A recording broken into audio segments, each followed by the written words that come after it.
Baru-baru ini perhatian dunia sedang tertuju pada konflik Israel-Palestina, yang mana sebenarnya konflik ini tuh udah berlangsung selama puluhan tahun, dan apa yang terjadi saat ini itu adalah bagian dari konflik lama tersebut. Pengeboman dan kekerasan Israel di Palestina yang terjadi saat ini telah memakan ratusan korban tewas, termasuk diantaranya adalah anak-anak dan perempuan. Oke, di podcast kali ini aku akan berdiskusi sama salah satu temanku.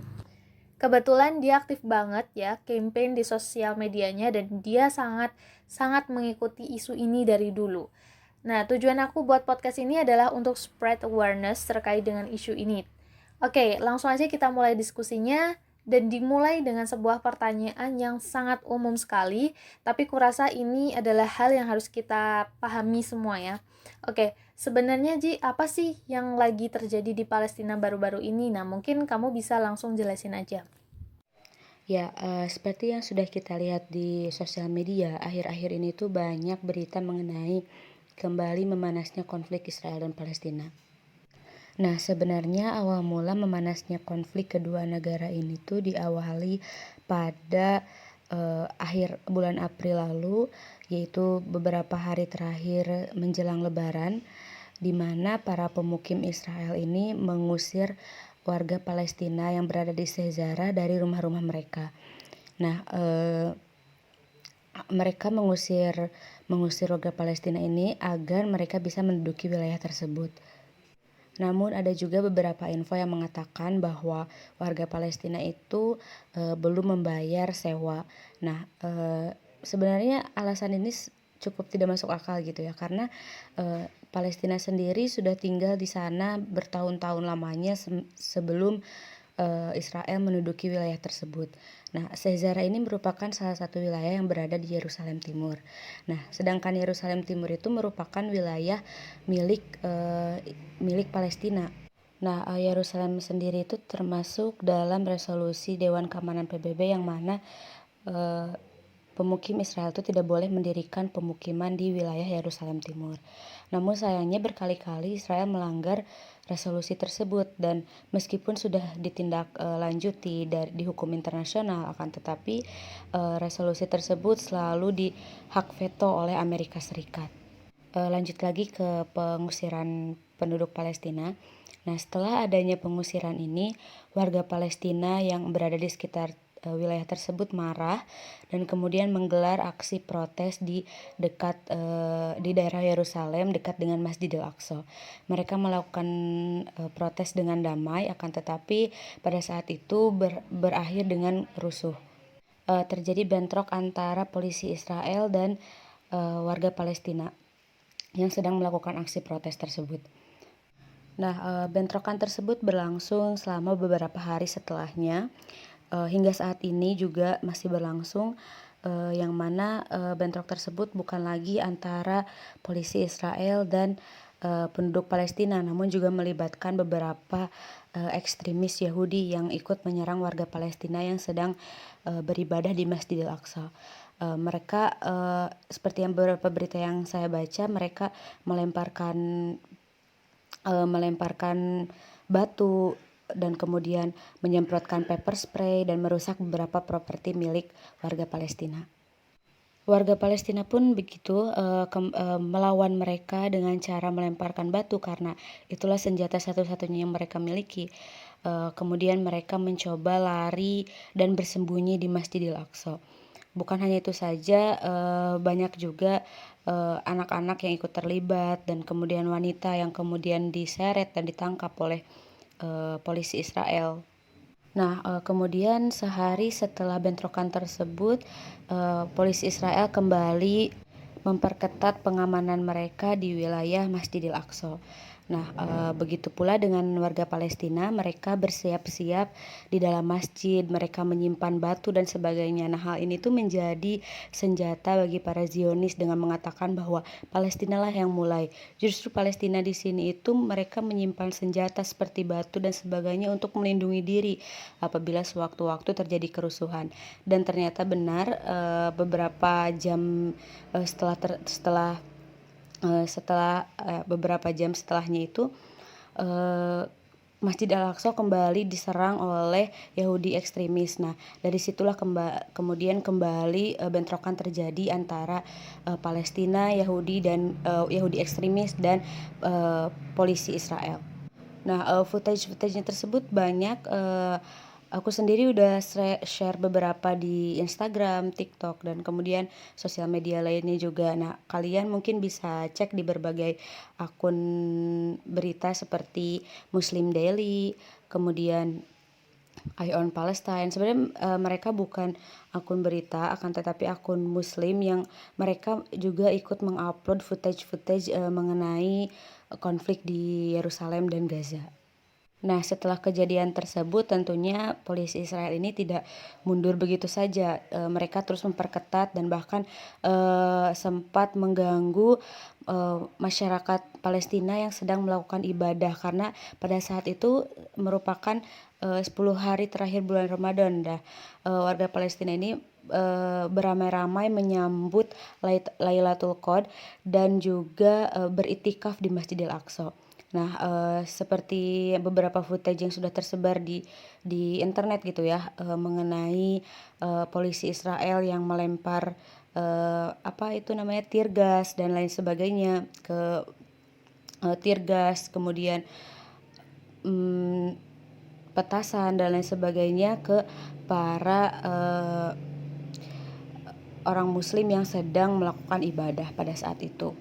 Nah, kemudian Hamas yang merupakan salah satu organisasi militer yang membela Palestina ini memberikan peringatan kepada IDF atau polisi Israel, bisa dibilang polisi Israel, untuk menarik mundur pasukannya dari Al-Aqsa, karena adanya pasukan mereka di wilayah tersebut hanya akan merusak wilayah Masjidil Aqsa tersebut. Mereka memberi waktu kepada polisi Israel ini untuk segera menarik mundur pasukannya. Apabila tidak dengar, maka Hamas akan meluncurkan roket dari Gaza. Nah, benar saja peringatan tersebut diabaikan oleh Israel dan kemudian Hamas tetap menjalankan ancamannya dengan meluncurkan beberapa roket ke wilayah Tel Aviv. Menerima ancaman dari Hamas tersebut, akhirnya Israel juga kembali melemparkan roket dari wilayah Israel menuju ke Gaza. Nah, di sini kita lihat kalau misalkan Israel sendiri itu tidak begitu banyak kerusakan yang diakibatkan oleh roket yang ditembakkan oleh Hamas, dikarenakan mereka mempunyai bomb shelter, mereka mempunyai pelindung, sehingga mereka mempunyai waktu untuk menyerukan para penduduk Israel untuk segera berlindung dan juga menyelamatkan diri. Nah, sedangkan di Gaza ini sendiri, Palestina ini tidak memiliki bom shelter tersebut, sehingga banyak sekali korban jiwa yang berjatuhan di Gaza. Nah, penembakan roket ini terus berjalan hingga saat ini, baik dari Hamas maupun dari Israel itu sendiri, dan korban jiwa semakin bertambah dari hari ke hari. Nah, di sini Israel juga banyak disorot oleh dunia karena menargetkan apartemen yang dimana dalam apartemen tersebut terdapat para penduduk sipil Palestina, sehingga ketika apartemen tersebut dibom maka banyak sekali warga sipil yang berjatuhan. Nah, Israel ini dikecam oleh beberapa negara termasuk Indonesia. Jadi begitu awal mula pemanasnya konflik kedua negara ini yang berlangsung hingga saat ini. Okay, that's clear enough, I think. Oh ya, correct me ya. Setahu aku, dalam sebuah perang itu hanya boleh saling serang dengan sesama pejuang atau katakanlah militer dengan militer gitu ya. Kalau kita lihat-lihat, Zionis kan nyerangnya nggak pandang bulu ya. Mau anak-anak, bahkan perempuan, itu juga jadi sasaran mereka. Nah, menurutmu itu gimana? Ya, jadi seperti yang kita ketahui bahwa misalkan Israel ini tuh nggak pandang bulu ya kalau menyerang warga Palestina, baik itu wanita, anak-anak, dan warga sipil lainnya.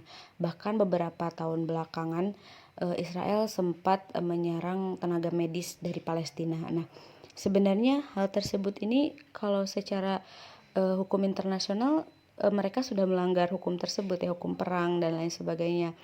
Akan tetapi hingga saat ini Israel belum mendapatkan sanksi. Nah, kenapa sih alasannya?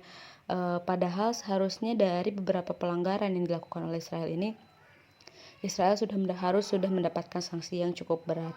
Nah, apa sebenarnya Israel ini kebal hukum? Nah, itu semua sebenarnya balik lagi ke resolusi PBB gitu ya. Beberapa resolusi sudah dilakukan oleh PBB namun hasilnya nihil karena resolusi tersebut selalu hak veto oleh Amerika yang merupakan bisa dibilang backup-annya Israel gitu ya. Nah, sehingga resolusi tersebut gagal dan Israel selalu terbebas dari sanksi internasional. Nah, bahkan upaya sanksi pun sudah dilakukan oleh International Criminal Court atau ICC, di mana mereka berusaha untuk memberikan sanksi terhadap Israel. Namun, hal tersebut cukup sulit karena Israel sendiri bukan anggota dari ICC. Namun, mereka tetap memproses laporan yang diajukan oleh Palestina karena Palestina merupakan bagian dari ICC tersebut. Nah, dikarenakan Israel yang bukan anggota dari ICC, maka prosesnya itu tidak berjalan dengan mulus dan Israel pun menolak akan hal tersebut. Jadi kalau misalkan dibilang Israel kebal hukum, ya bisa dibilang kebal hukum karena setiap resolusi yang dikeluarkan oleh PBB yang merupakan badan yang mungkin berwenang juga untuk memberikan sanksi selalu diveto oleh Amerika. Jadi sampai kapanpun mungkin Israel tidak akan mendapatkan sanksi kalau misalkan Amerika terus berada di belakang Israel untuk terus berada di depan dan belakang Israel untuk melindungi negara tersebut ya. Oh iya, jadi keinget sesuatu nih, dan ini menurut gue menarik banget sih untuk dibahas. Jadi aku pernah, bahkan sering banget ya, baca cuitan netizen yang intinya tuh mereka meluapkan kekesalannya terhadap pemerintahan kita gitu. Kayak misalnya, Pak Jokowi jangan diam aja dong, Indonesia tuh negara muslim terbesar loh, masa nggak berbuat apa-apa buat Palestina gitu. Tapi sebenarnya abis baca hal-hal yang seperti ini, di sisi lain tuh aku malah bersyukur gitu, karena alhamdulillah kita udah dibekali ilmu politik tentang konsep nation state, yang mana negara satu dengan negara lain itu tidak boleh saling intervensi satu sama lain, bla bla bla bla gitu. Nah, mungkin kamu bisa kasih insight ke teman-teman kita yang belum paham terkait hal ini gitu, monggo. Nah, kalau menurutku sih untuk cuitan mereka yang mengatakan kekesalan mereka terhadap pemerintah negara mereka yang tidak melakukan apa-apa terhadap bisa dibilang genosida yang sedang dilakukan oleh Israel terhadap Palestina ini tuh wajar aja karena setiap manusia mungkin ada rasa kemanusiaan yang mana mereka merasa ingin melakukan sesuatu tapi mereka tidak berwenang, mereka tidak punya power dan mereka menyerahkan semuanya kepada negara. Sedangkan negara juga tidak bisa seenaknya untuk bisa dibilang untuk melakukan tindakan gitu karena setiap tindakan pasti ada konsekuensinya. Nah, untuk negara Indonesia sendiri kan sudah Presiden Joko Widodo dan kemudian Ibu Menteri sudah mulai speak up mengenai masalah ini. Mereka sudah mengecam tentang tindakan Israel terhadap Palestina yang sudah melanggar hukum perang gitu.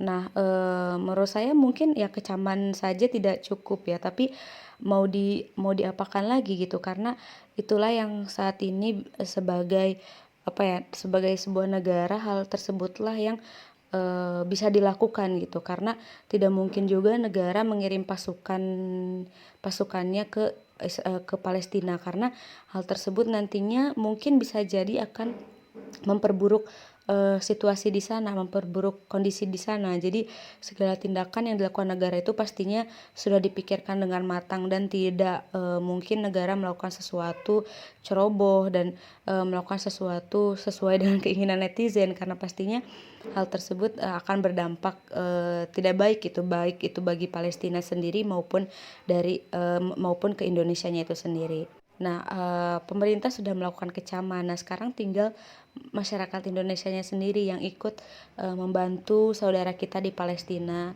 dengan cara galang dana, membantu mereka dengan galang dana tersebut kan kita bisa membantu mereka dengan membelikan medis, alat-alat medis, kemudian membangun rumah sakit yang sempat hancur, membangun rumah-rumah mereka. Nah, itulah yang bisa kita lakukan untuk saudara kita di Palestina. Nah, kalaupun kita tidak punya uang untuk berdonasi, kita bisa melakukan bantuan dengan mengirimkan doa kepada mereka, karena mereka percaya kalau misalkan doa-doa tersebut juga mampu untuk melindungi rakyat Palestina.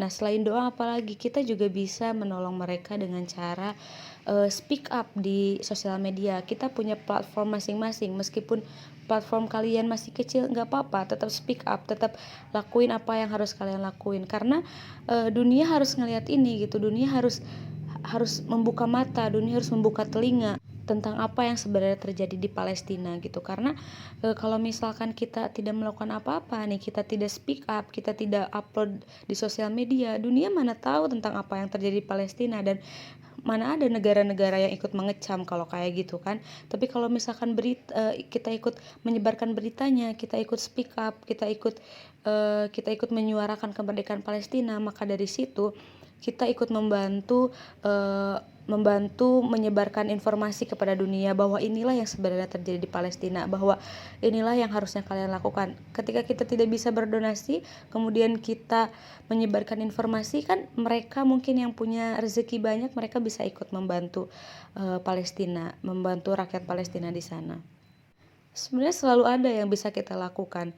Jadi untuk yang kritik pemerintah, sebenarnya pemerintah kita bisa dibilang sudah cukup bagus untuk melindungi Palestina, karena sampai saat ini Indonesia sendiri belum menjalin hubungan diplomatik dengan Israel dan tidak akan menjalin hubungan diplomatik dengan Israel sampai kemerdekaan Palestina sudah terwujud. Nah, jadi buat teman-teman yang masih kritik pemerintah, bilang pemerintah kurang sigap menangani kasus ini, mending teman-teman semua fokus dalam membantu Palestina dengan diri teman-teman sendiri gitu, karena negara sendiri pastinya sudah menyiapkan hal tersebut, sudah menyiapkan hal apa saja yang bisa dilakukan oleh negara Indonesia khususnya untuk membantu Palestina.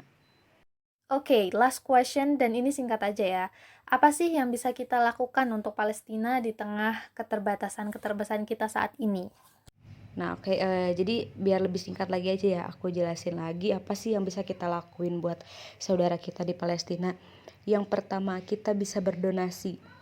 Kalau gak bisa donasi, kita harus ngapain? Kita bisa spread awareness, kita bisa speak up di sosial media. Ayolah kalian yang punya platform, ikutlah bicara di sosial media. Meskipun followers kalian masih sedikit, gak apa-apa. Yang penting kalian sudah berusaha. Jangan sampai beberapa tahun kemudian ketika kalian punya bisa dikatakanlah kalian punya anak, dan kemudian anak kalian bertanya tentang sejarah pada tahun ini, apa yang sebenarnya terjadi, apa yang kalian lakuin. Jangan sampai kalian bilang aku nggak ngapa-ngapain, aku nggak ikut bantu apa-apa. Apa kalian mau menjadi orang-orang yang tidak ikut berpartisipasi demi kemerdekaan Palestina? Padahal it's not about religion. Tapi ini udah bukan soal agama lagi, tapi soal kemanusiaan.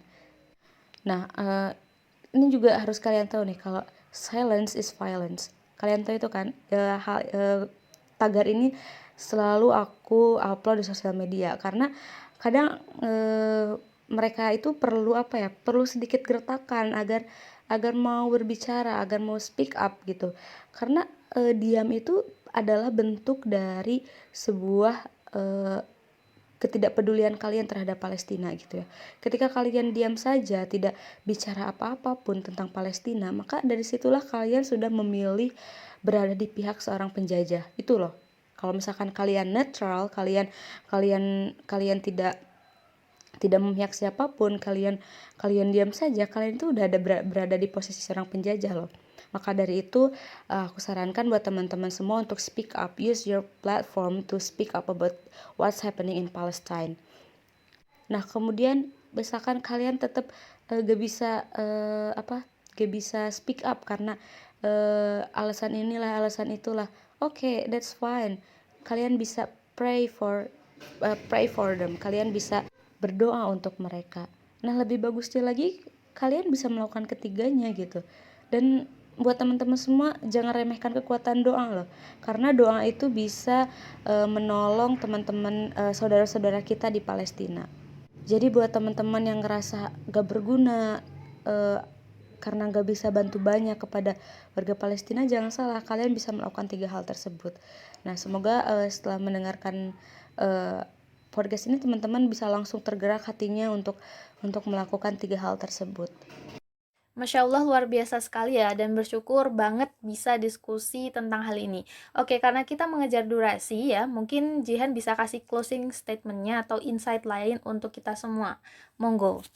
Nah, bicara mengenai speak up, aku sendiri udah sering ya speak up di sosial media, khususnya di Instagram, mengenai beberapa pelanggaran kemanusiaan yang dilakukan oleh negara-negara seperti Cina terhadap Uighur, kemudian Myanmar terhadap Rohingya, dan lain sebagainya. Nah, untuk Palestina sendiri, aku hampir tiap hari post di Instagram story aku mengenai Palestina. Nah, kemudian aku juga punya TikTok akun yang mana di sana aku juga ikut spread awareness tentang apa yang sebenarnya terjadi di sana.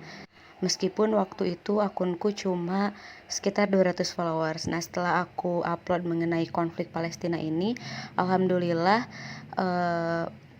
insight sosial media khususnya TikTok ini meningkat gitu secara drastis. Nah, ada satu video yang aku upload yang mana viewsnya itu sampai sekitar 7 juta.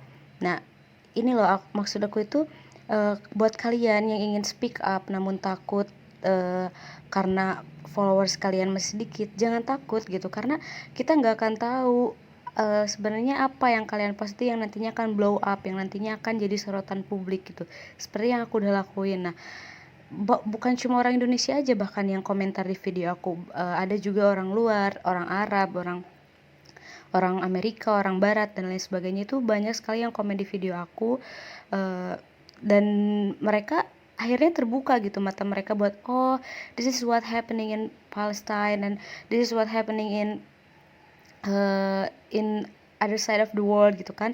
Nah, jadi jangan takut buat speak up gitu. Buat teman-teman semua yang masih takut, yang masih malu buat speak up, ayolah gunain platform kalian secara bijak gitu. Jangan cuma upload quotes ya, it's okay kalau kalian upload quotes dan lain sebagainya, tapi cobalah, meskipun kalian bukan orang muslim, kalian harus tetap ikut speak up juga, karena it's not about religion. Kayak yang udah aku bilang tadi, it's not about religion anymore, it's about humanity gitu. Kalian gak perlu jadi muslim buat bela Palestina, cukup jadi manusia yang punya rasa kemanusiaan. Nah, ada juga berbagai komentar negatif yang aku dapetin dari posan video aku. Nah, sebenarnya mungkin itu juga kali ya yang jadi salah satu alasan kenapa orang-orang takut buat speak up, takut dihujat, takut dibilang sok tahu dan lain sebagainya. Nah, aku ladenin beberapa hate comment, tapi aku juga hapus beberapa karena menurut aku komentar-komentar yang udah aku hapus tadi itu nggak seharusnya didebatin gitu, karena mereka cuma komen ngutarain kebencian mereka terhadap umat Islam gitu, dan menurut aku buat berdebat sama orang yang kayak gitu tuh gak ada gunanya gitu. Nah, ada juga beberapa orang yang bilang kalau aku sebar hoax dan lain sebagainya, padahal di setiap video aku udah cantumin berbagai sumber dari mana aku ambil video itu, dan aku cuma bantu buat adding subtitle dan juga terjemahin beberapa berita-berita yang emang sebelumnya ada di platform luar gitu. And that's okay, it's normal gitu. Kalau misalkan kita udah berkecimpung di dunia sosial media, terus kita dapat hate comment itu, it's normal gitu. Cuma gimana tergantung kita menanggapi komentar tersebut gitu ya. Jangan sampai kita jadi terprovokasi dan kemudian membalasnya dengan penuh emosi gitu. Jadi kita harus ibaratnya debat cerdas lah gitu ya. Jadi kita harus ngedebat mereka dengan fakta dan data-data yang valid. Nah, bahkan sebenarnya ada satu komentar yang aku bisa bilang lucu gitu ya. Mereka bilang kalau misalkan Hamas adalah organisasi teroris dan mereka yang mulai melakukan penyerangan terhadap Israel. Nah, dan dari sini aku ngerasa lucu aja gitu, karena Hamas itu merupakan organisasi dari Palestina itu sendiri loh. Masa ya Palestina dianggap dibilang menyerang Israel, padahal seperti yang kita tahu bahwa awal konflik ini tuh dimulai dari Israel gitu ya, dan Hamas di sini itu berdiri untuk melindungi Palestina gitu. Nah, aku tidak serta merta istilahnya mendebat komentar mereka. Aku cari tahu apakah benar Hamas ini organisasi teroris, apa benar Hamas ini mengambil hak-hak Palestina, apa benar Hamas ini menempatkan warga Palestina sebagai tameng di depan, sehingga itulah kenapa banyaknya warga sipil yang meninggal. Nah, aku cari nih berita-beritanya dan aku nggak nemu berita yang sama sekali bilang kayak gitu. Aku tanya dia dan dia nggak bisa ngasih data yang jelas. Kemudian, nah akhirnya aku mutusin buat hubungin beberapa temen aku yang kebetulan asli orang Palestina dan tinggal di sana. Aku tanyain sebenarnya Hamas itu apa sih gitu, dan sebenarnya apa benar rumor-rumor yang beredar tentang Hamas itu. Nah, kemudian mereka jawab kalau misalkan Hamas aja berdiri karena adanya penjajahan dari Israel. Jadi mana mungkin Hamas itu teroris, grup teroris gitu. Jadi untuk rumor-rumor yang bilang Hamas itu ngorbanin warga sipil dan sebagainya itu ternyata bohong gitu. Dan aku lebih percaya, jujur aku lebih percaya orang Palestinanya langsung yang bicara, karena mereka yang mengalami, mereka yang tinggal di sana, mereka yang lihat sendiri. Kalaupun mereka misalkan berbohong tentang Hamas, apa untungnya buat mereka? Karena si oposisi ini bilang kalau misalkan Hamas ini merugikan warga Palestina, sedangkan warga Palestina sendiri gak merasa dirugikan gitu. Nah, jadi buat teman-teman semua yang mau coba untuk speak up, ayolah coba, jangan takut, dan use your platform wisely gitu ya. Gunakan platform kalian dengan sebijak mungkin. Jangan takut dan tetap sebar kebenaran dan kebaikan. Insya Allah kalian akan mendapatkan balasannya dari Allah Subhanahu wa taala.